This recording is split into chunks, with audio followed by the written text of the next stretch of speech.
오늘 말씀의 제목에서 그리스도의 법의 성취라고 이렇게 정했는데 그리스도의 법이 무엇인지 아십니까?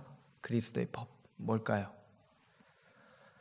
그리스도의 법이라고 해서 뭔가 여러분들이 알지 못하는 비밀한 것을 말하는 것은 결코 아닙니다. 오히려 그리스도의 법은 우리가 너무나도 익히 잘 알고 있고 또 교회에서 이미 자주 사용하고 있는 말입니다. 한번 말을 해볼까요? 주의 이름으로 사랑합니다. 예, 많이 해보신 말이죠. 예, 이게 그리스도의 법입니다. 옆에 사람하고 주의 이름으로 사랑합니다 라고 인사를 나누는 것이 그리스도의 법인데요.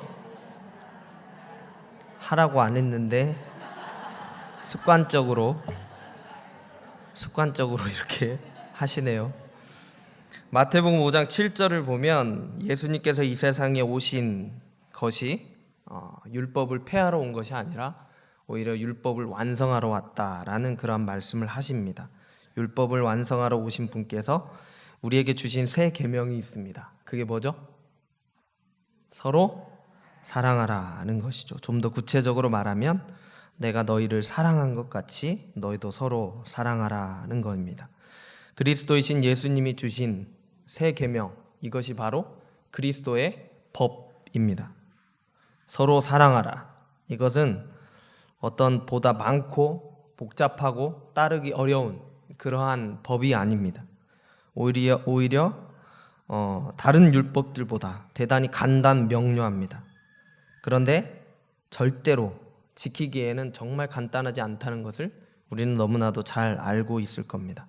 그렇지 않습니까? 방금처럼 말로 그렇게 하라면 우리는 이 법을 완성하고도 진작에 남음이 있을 겁니다.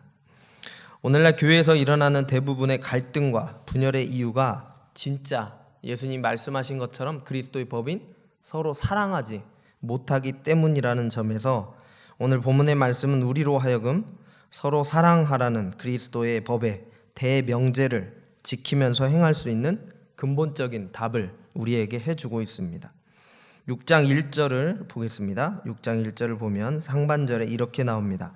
형제들아, 사람이 만일 무슨 범죄한 일이 드러나거든 이라고 나옵니다. 우리는 기본적으로 이것을 알아야 됩니다. 사람은 죄인이기 때문에 누구나 실수를 할 수 있고 과오를 저지를 수 있고 또 죄를 지을 수도 있습니다. 이것을 먼저 인정할 수 있어야 된다는 겁니다. 예수님을 믿는다고 하고 교회를 다닌다고 해서 죄가 없는 사람은 아무도 없습니다. 실수도 않고 과오도 범하지 않는, 죄를 짓지 않는 완벽한 그러한 의인은 아무도 없습니다. 사람이 의인인지 아닌지에 대한 평가를 줄곧 어떤 사람들은 같은 우리 사람들끼리에 이렇게 재보고 비교를 해보고 내가 좀 더 나은 그러한 의인인 줄 착각을 하지만 그러한 상대적인 평가가 의인이 아닙니다. 내가 너보다 낫기 때문에 의인이 될 수는 없습니다. 예수님은 제자들에게 당시 최고로 율법을 잘 지키는 서기관들과 바리새인들의 의보다 낫지 않으면 천국에 가지 못한다는 말씀을 하셨지만 그 서기관들과 바리새인들, 그들이 최고로 잘 지켰던 그 율법을 통하여서 나오는 인정받았던 그 의는 오히려 저주를 불러오는 그러한 인생이 되었다는 사실을 우리는 알 수가 있습니다. 우리가 의인인지 아닌지에 대한 기준은 사람에게 있는 게 아니라 우리의 마음 중심을 보실 수 있는 하나님에게만 있습니다. 그 기준으로 볼 때 사람은 누구나 다 죄인으로서 죄를 범할 수밖에 없다라는 겁니다. 그래서 오늘 말씀을 보면 범죄한 일이 드러난다라고 이렇게 이야기를 합니다. 범죄한 일이 드러난다는 것은 일단 잘못한 일이 완전히 밝혀지게 되고 누군가에 의해서 그것이 발견되었다는 것을 말합니다.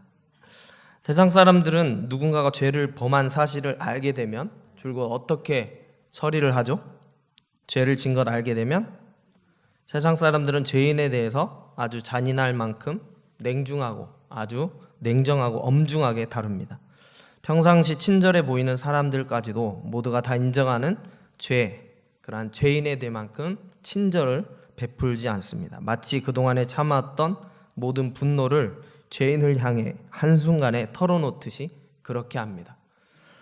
죄인인 그 사람이 어떤 사람인지, 왜 그런 일을 했는지 등에서 대해서도 알아보고 또 관심도 필요 없이 죄를 지었다는 사실 하나, 누구나 다 인정할 수 있는 그러한 죄를 지었다는 그 사실 하나만으로 그 사람은 단호하게 범죄자라는 평가를 받게 되고 많은 사람들로부터 내쳐지게 됩니다. 그런데 세상 사람들도 만일 그 죄인이 자신이 사랑하는 사람, 즉 가까운 가족이나 어떤 친구, 동료라면 입장이 조금 달라집니다. 그 사람의 죄를 인정하면서도 어떻게든 그 사람을 이해해 보려고 노력한다는 겁니다. 뭔가 다른 이유가 있었겠지 하면서 두둔을 하고자 한다는 겁니다. 어떻게든 그 사람을 그 죄 가운데서, 죄의 결과 가운데서 구해내 보려고 한다는 겁니다. 왜 그렇게 되는 겁니까? 그들도 나름대로 사랑이란 것을 하기 때문입니다. 그리스도인인 우리는 어떤 사람들일까요? 6장 1절에서 이렇게 말합니다. 신령한 너희는 이라고 말합니다. 신령하다는 말이 무슨 뜻이냐? 이것은 우리의 정체성, 우리의 존재에 대해서 말하는 겁니다. 신령한 너희는을 다른 말로 번역하면 영적인 너희는 이라는 말입니다. 그리스도인이 우리는 영적인 존재라는 거죠. 영이신 하나님은 우리를 영적인 존재로 거듭나게 하셔서 우리가 예배를 드릴 수 있도록, 하나님이 영이시기 때문에 우리가 영으로 하나님께 예배를 드려야 하기 때문에 하나님은 우리를 영적인 존재로 거듭나게 하신죠. 그러기 위해서 하나님은 우리에게 먼저는 예수 그리스도를 보내주셔서 우리를 죄를 사해 주시고 예수 그리스도를 통해서 우리에게 성령을 보내주심으로 우리가 영적인 예배를 드릴 수 있도록 하십니다. 이와 같은 의미에서 다른 성경 버전인 표준 세번역 성경에서는 신령한 너희는을 다음과 같이 번역합니다. 한번 따라해 볼까요? 성령의 인도하심을 따라 사는 여러분. 성령의 인도하심을 따라 사는 여러분. 예, 신령한 너희는 바로 성령의 인도하심을 따라 사는 여러분이란 말입니다. 그리스도인들은 성령의 인도하심을 따라 사는 자들이라고 갈라디아서에서는 그렇게 얘기를 합니다. 우리는 그리스도인으로서 분명히 성령의 인도하심을 따라 살아가야 한다는 거죠. 오늘 본문의 말씀 바로 앞장 5장 16절을 다시 한번 우리가 같이 한번 읽어볼게요. 내가 이르노니 너희는 성령을 따라 행하라. 그리하면 육체의 욕심을 이루지 아니하리라. 사람들에게는 누구나 육체의 욕심이 있습니다. 욕망이 있습니다. 자신이 하고 싶고자 하는 그러한 자기 마음이 있습니다. 사람들은 이 욕심 때문에 죄를 기어코 짓고 맙니다.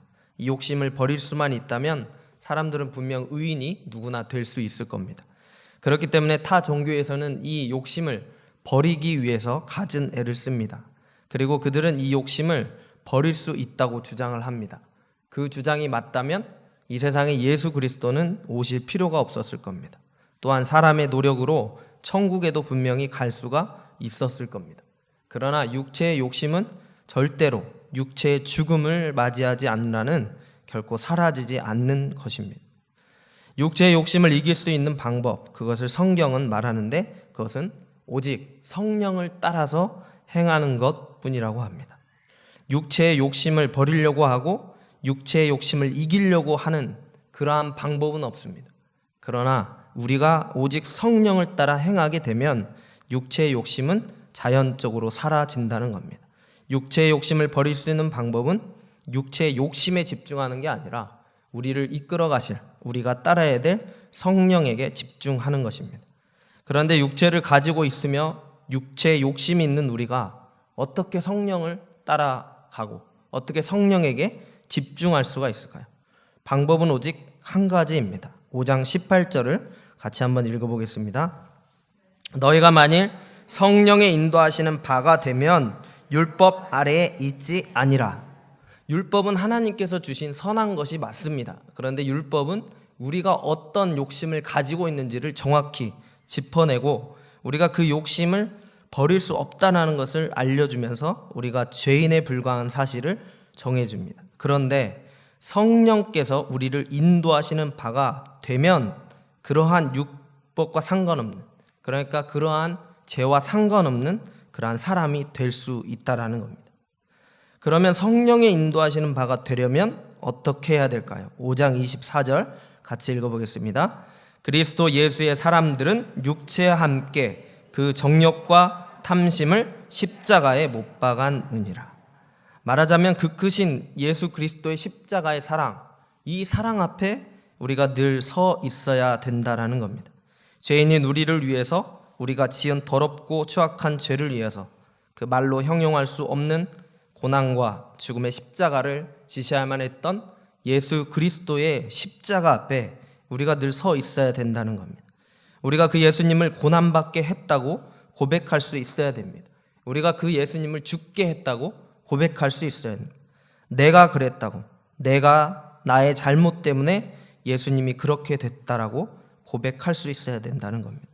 그게 늘 한순간이라도 잊지 않아야 될 그러한 감사가 되어야 됩니다. 그리고 그 예수님을 십자가에 못 박게 만들었던 우리 육체의 욕심, 내가 욕심을 부려서 내가 진심으로 그 육체를 따라서 죄를 지었다는 사실을 인정하고 그러한 우리 자신 안에 있는 죄를 미워하고 또 증오하고 또 증오해야 한다는 겁니다. 하지만 그럼에도 불구하고 우리는 또다시 분명 육체의 그러한 욕심에 사로잡힐 때가 있을 겁니다.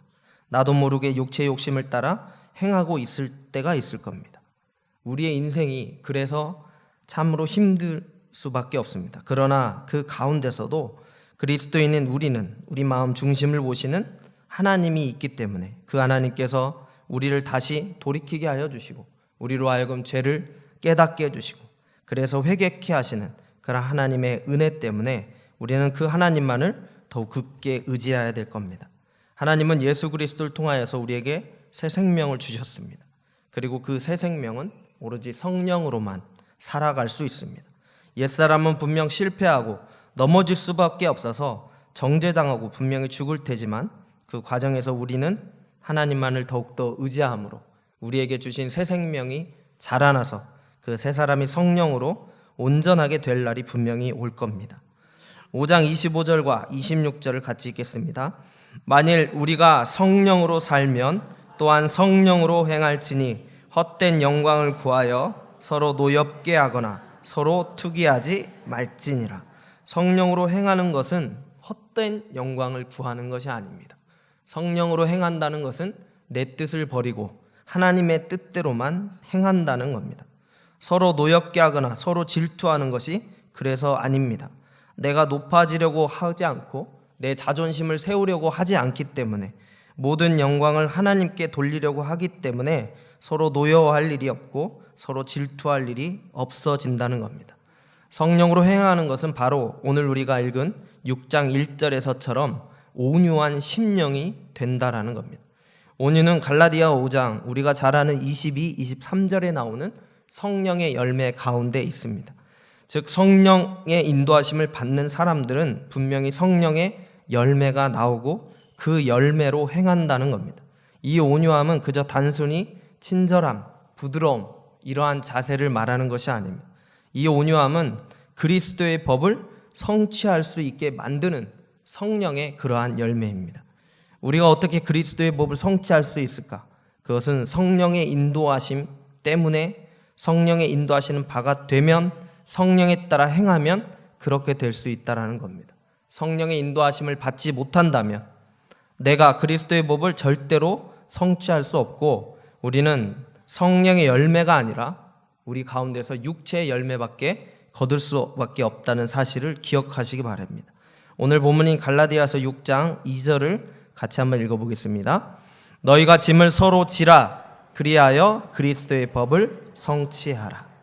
성령의 인도하심을 받는 온유한 심령은 죄를 미워하는 것입니다. 죄를 미워하지만 그 죄를 지은 죄인을 불쌍히 여기고 사랑하도록 만듭니다.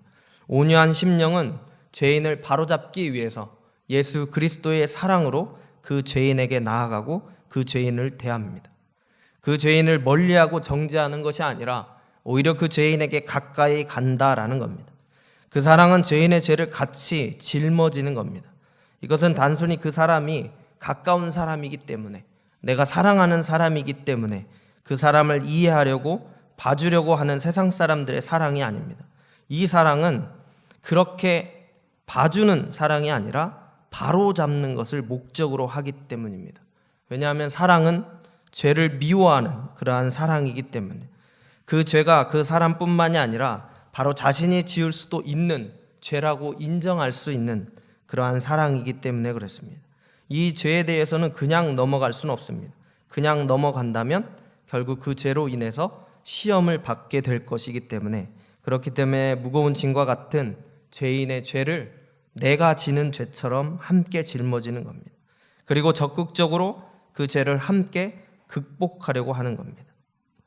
그리스도인이 어떤 사람의 죄를 발견하게 되면 그리스도는 그 사람을 정죄하기보다 그 사람이 지은 죄를 발견하게 된 나 자신에게 있는 나도 똑같이 행할 수 있다라는 그러한 생각을 가지고 그 사람과 함께 나의 죄를 회개하고 그 죄를 바로 잡는 것, 그것이 바로 그리스도인이 행하는 거라는 겁니다. 이렇게 함으로써 서로 사랑하라라는 그리스도의 법을 성취할 수 있게 된다라는 겁니다. 우리 모두는 죄인입니다. 그러나 단순히 죄인만은 아닙니다. 예수 그리스도의 사랑을 믿고 그 사랑을 받은, 용서받은 죄인들입니다. 우리에게는 그리스도의 법이 있습니다. 우리는 그 법을 너무나도 잘 알고 있습니다. 그리고 그 법을 아까 했던 것처럼 습관적으로도 아주 잘 말하고 있습니다. 뿐만 아니라 우리에게는 그 법을 지킬 수 있도록 하시는 성령도 함께하여 주십니다. 성령의 인도하심을 받는 우리가 바로 그리스도의 법을 성취할 수 있습니다. 성령의 인도하심을 받는다면 그리스도의 법은 내가 지키는 것이 아니라 그리스도께서 인도해 가심으로 성령을 통하여 지킬 수 있는 아주 쉬운 법이 될 수 있습니다. 저와 여러분이 성령의 인도하심을 받아 매일매일의 삶 속에서 그리스도의 이 법을 성취할 수 있게 되기를, 그러한 고백과 그러한 간증들이 많이 나올 수 있게 되기를 주님의 이름으로 간절히 축원합니다.